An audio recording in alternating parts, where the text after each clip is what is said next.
En pleno momento de ola de calor, de pensamiento atorrante o poco pensamiento,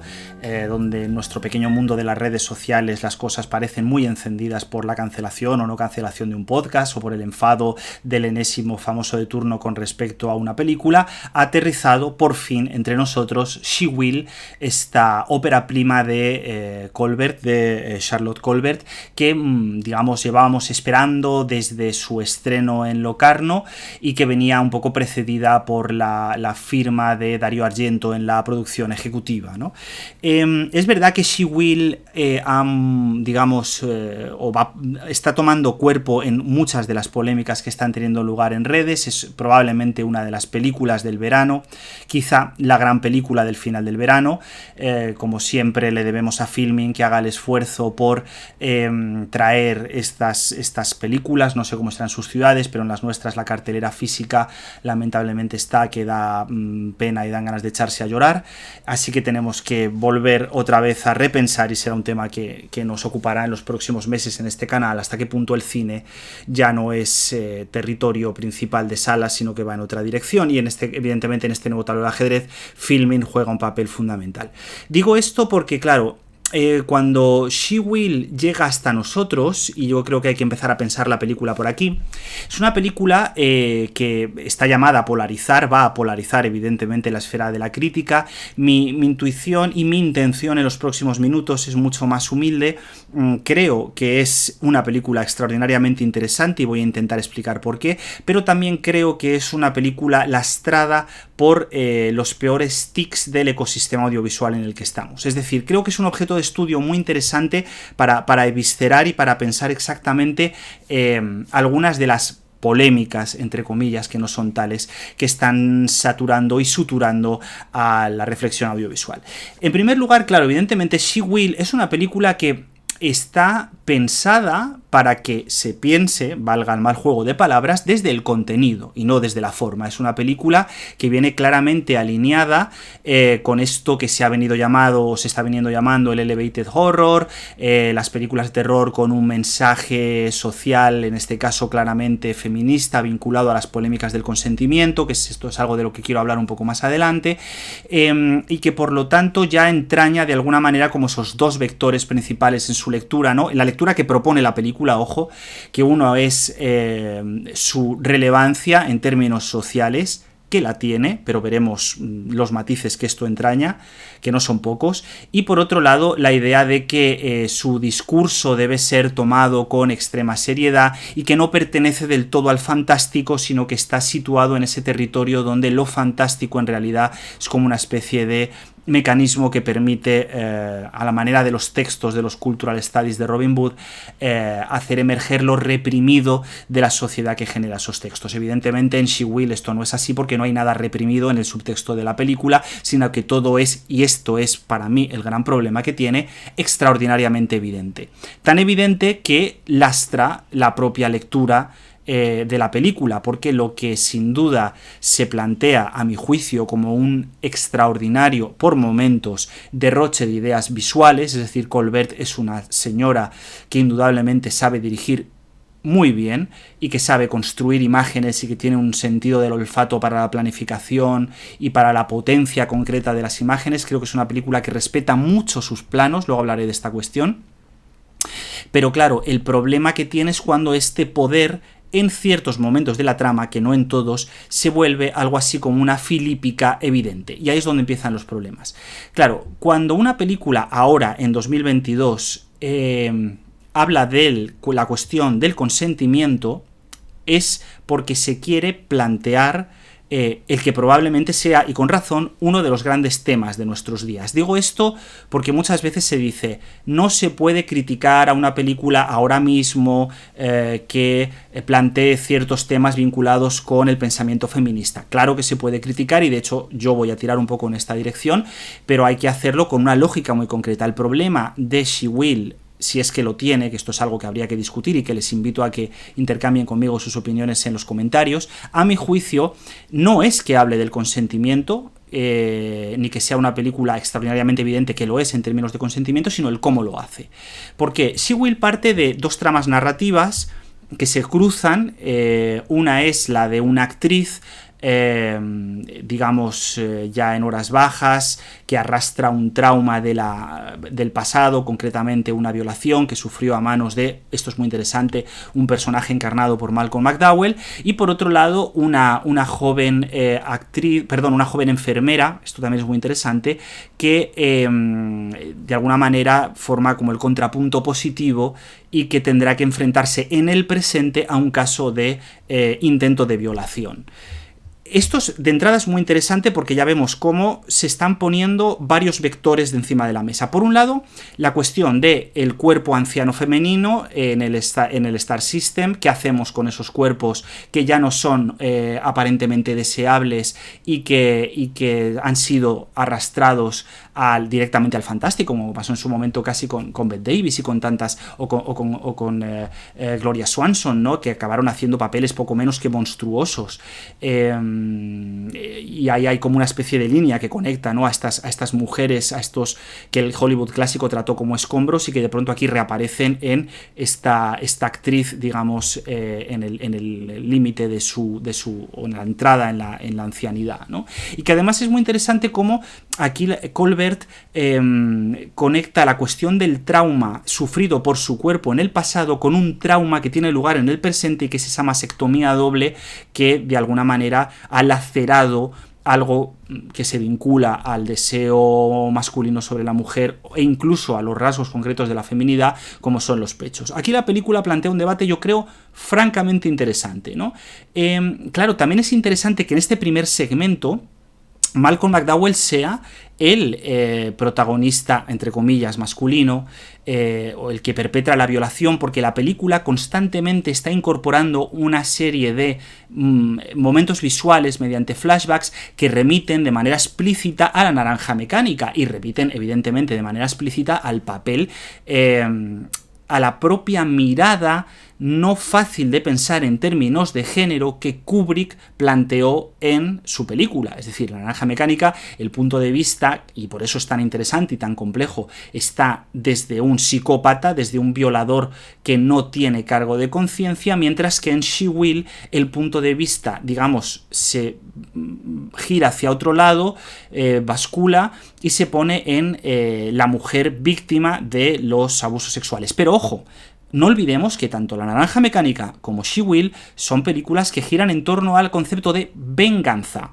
y de cómo, de alguna manera, igual que funciona como un espejo, ¿no? Igual que en La naranja mecánica, en la estructura, Alex Delarge se venga de aquellos que en el primer momento, digamos, o que de alguna manera van ejerciendo violencia sobre él, en una especie como de espiral loca y demencial partida por el método Ludovico, ¿no? Esa especie como de estructura espejo de Kubrick. Aquí en She Will lo que hay es la posibilidad, ¿no? también de esa venganza reparadora que abre como otro cajón en los problemas de la violencia y que yo creo que en este caso está bastante bien trazada. Es evidentemente más simple, pero está bastante bien trazada porque lo que, digamos, vertebra o modifica o pone en marcha este mecanismo de venganza es una cuestión de limpieza o de reparación histórica, cosa que no ocurría en La naranja mecánica, cosa que en cierto modo tampoco sabemos exactamente hoy muy bien cómo va a vincular el cine contemporáneo y la literatura contemporánea, esa especie como de ajuste de cuentas constante con el patriarcado o con ciertos modelos de la masculinidad atravesados y portadores de una violencia concreta. Luego hablaré de este tema también porque es muy interesante. Esa sería como una de las líneas que dirigen la película. La otra línea en paralelo es la de la enfermera. La enfermera es un personaje que para mí es donde están los problemas de la película, algunos de los problemas de la película, porque es un personaje voluntariamente andrógino, de hecho la película lo subraya en algún momento, es un personaje que está vinculado a una idea clásica de la feminidad, como son los cuidados, la enfermería, por supuesto, igual que el trabajo social, o que otras profesiones vinculadas a los cuidados han sido generalmente vinculadas al espectro de lo femenino, a la cuestión de lo femenino, y que aquí en un momento determinado pues sufre esta especie como de episodio de violencia masculina. Claro, ¿cuáles son los problemas que me plantea a mí este personaje? El primero, evidentemente, y esto es algo que no sé si está buscado en el metraje, es que yo no entiendo la curva de transformación que surge. Es decir, los últimos 15-20 minutos de película, para mí, son un completo enigma en lo que toca a este personaje. No sé si es algo que busca constantemente la directora, no sé si es algo que responde a problemas en el montaje, que creo que los tiene. Creo que la película en el tramo final, y luego pondré algún ejemplo concreto, tiene serios problemas de montaje y de planificación que atacan a la historia, y no sé si esta especie como de aire misterioso con el que se quiere dotar al final es simplemente una costumbre del elevated horror o si directamente es entraña cierta torpeza narrativa. No lo tengo muy claro, también sería otro tema para debatir. En cualquier caso, el problema que yo le veo a este segundo personaje se conecta directamente con la cuestión de cómo la película trata el problema del consentimiento. Cuando uno analiza en contraposición las dos líneas narrativas y la manera en la que ambas despliegan el problema de la violencia sexual, la primera, la de la anciana, utiliza recursos fílmicos muy precisos para describir aquello que queda más allá del momento presente. Por ejemplo, los flashbacks, por ejemplo, las visiones oníricas, esta especie como de suerte de pesadillas que se van enhebrando y que son realmente muy interesantes visualmente, los delirios, etcétera, etcétera, ¿no? Parecería como que aquí la directora hace un esfuerzo a nivel visual para contar con gran precisión y con una cierta libertad formal muy apreciable en qué puede consistir ese trauma. El problema cuando nos vamos al personaje de la enfermera es que su tratamiento de la agresión sexual es absolutamente plano y predecible. Es decir, en el momento en el que es presentado el personaje masculino, uno ya sabe que ese tío es un cerdo, que ese tío es un chungo y que ese tío va a ser probablemente el violador. O sea, aquí, claro, es una película que es muy predecible en este sentido porque aquí caben dos opciones, que en realidad son las dos opciones clásicas de la hermenéutica fílmica: ponernos a hacer el payaso con los símbolos de la escena o ver qué hay en la materialidad. El hecho de que él se plantee cuando ella tiene un consolador en la mano con el que intenta defenderse, etcétera, etcétera, esto da muchísimo juego, evidentemente, en el campo de hacer una interpretación digamos fantasiosa en términos erótico-festivos de la escena. A mí me parece en realidad un símbolo de una pobreza bastante torpe, o no sé si es algún tipo de guiño que pretende generar algún tipo de humor, pero el problema que tiene es que no hay una complejidad en ese personaje masculino ni en los símbolos que le rodean como para entrar a matar en el verdadero problema del consentimiento. Es decir, cuando toda la escena previa a la violación, su lenguaje físico cuando la empuja, cuando pide bebida por ella, la manera en la que la cámara le retrata ofreciendo las drogas, que es una especie como de seducción casi satánica, maquiavélica. Es decir, al final no hay una reflexión sobre lo que está pasando, sino una mostración. Es necesario, es interesante, es justo que se haga esto en este momento, no me cabe la menor duda, pero claro, cuando uno lee, por ejemplo, libros como El buen sexo mañana o como El consentimiento, ¿no? o cuando uno se pone como a bucear en el verdadero problema que supone esto en términos contemporáneos y de incluso en términos de masculinidad, que esto es para mí uno de los grandes problemas de la película, ¿no? Al final, realmente todo es como una especie, toda esta parte de la película es como un guiñol bufo, donde no da ni mucha maniobra al personaje femenino para realmente ser algo más que esa especie de cuerpo que sufre,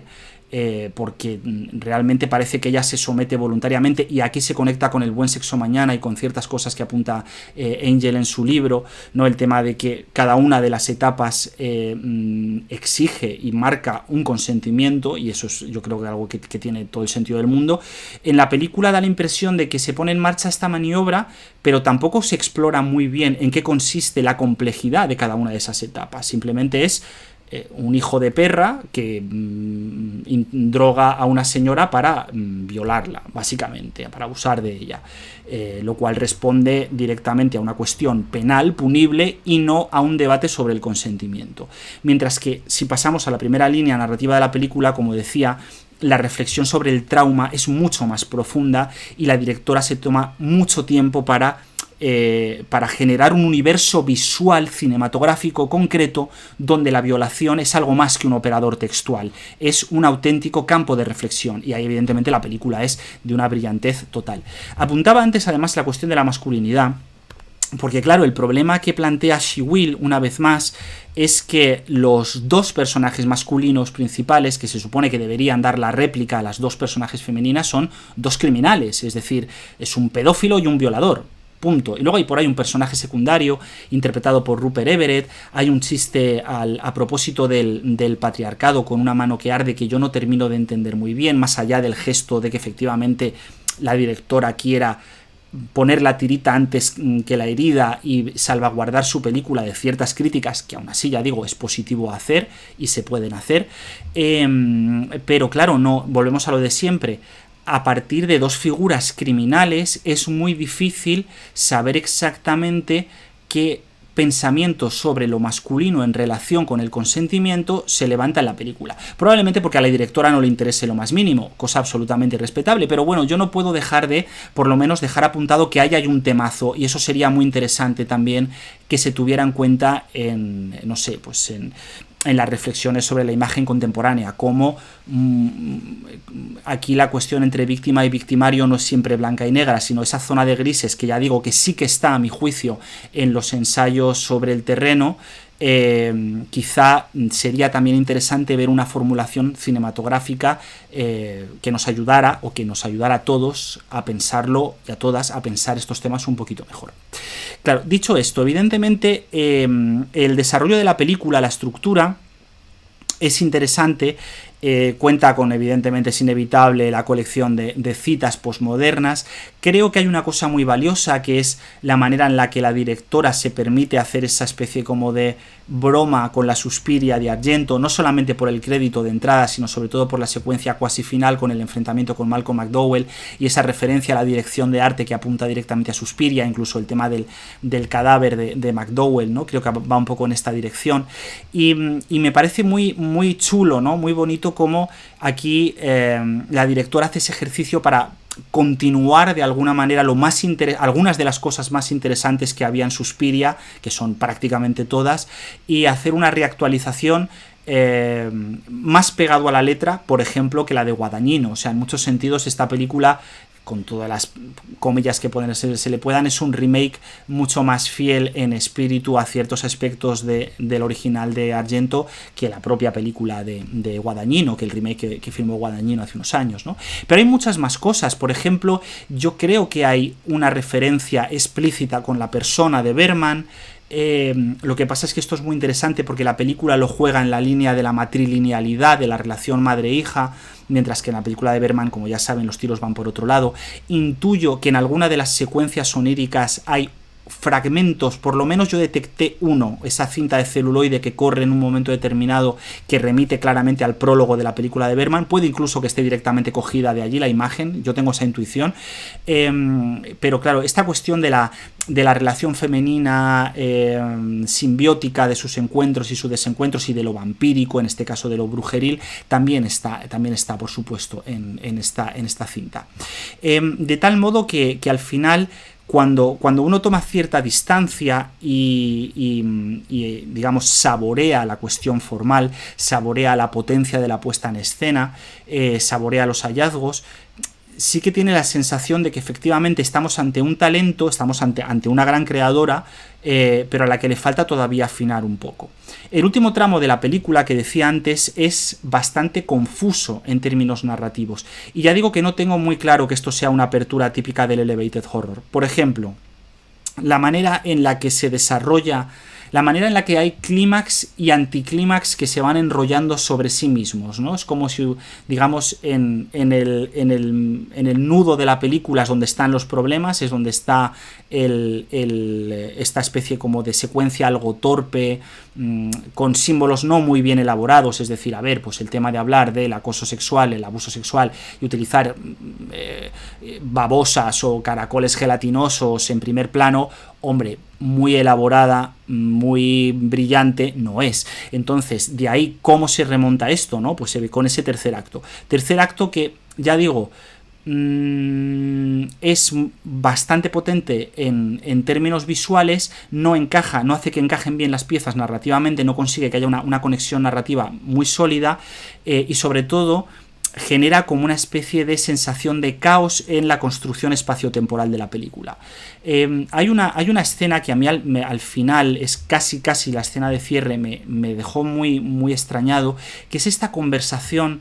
en plano, no es un plano contra plano, es un plano máster que la directora, un plano frontal que la directora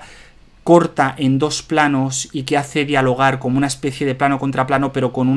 un eje de cámara que no se mueve, mantiene la cámara sobre el eje y luego después al final de la secuencia abre el plano para que veamos que están compartiendo espacio. Esta idea, ¿no?, que es como un poco extraña visualmente, porque generalmente este recurso solo tendría sentido si la directora no quisiera que supiéramos que están compartiendo el mismo espacio, pero no queda muy claro por qué, y luego sobre todo por qué responde. O sea, hay como una especie de inversión en la muerte, como luego se sugiere con esa especie de plano final donde la cámara se abisma en la ventanilla del tren. Hay una dislocación precisamente porque la película no puede cerrarse, porque ha alcanzado un punto narrativo de saturación de elementos en los cuales ya no se puede ir más lejos. Ya digo, es quizá una ambigüedad buscada, y de ser así, ¿qué es lo que se busca en esa ambigüedad? Que es lo que a mí no me termina de quedar muy claro. Y por supuesto cómo se puede encajar todos estos estilemas en un discurso contemporáneo. Al final, un poco para ir concluyendo, creo que She Will, ya digo, nos da muchas herramientas para pensar, pero que también nos da muy buenas pautas para pensar en lo que no estamos pensando y para movernos en esos límites que son súper interesantes que están construyendo estas nuevas películas de elevated horror, sobre todo en su variante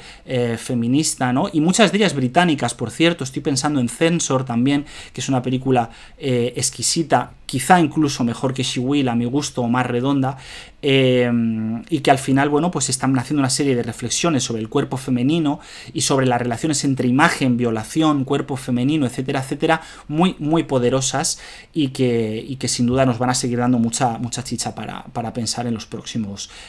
meses y años. No sé si estarán de acuerdo con las pocas cosas que he podido lanzar aquí, pero como siempre creo que esta es una película que puede dar mucho pie al debate y que y que de hecho merece que abramos este espacio de debate para ver qué se puede decir sobre ella. Así que si quieren hacerlo, si se sienten interpelados, ya saben que como siempre la sección de comentarios está a su disposición.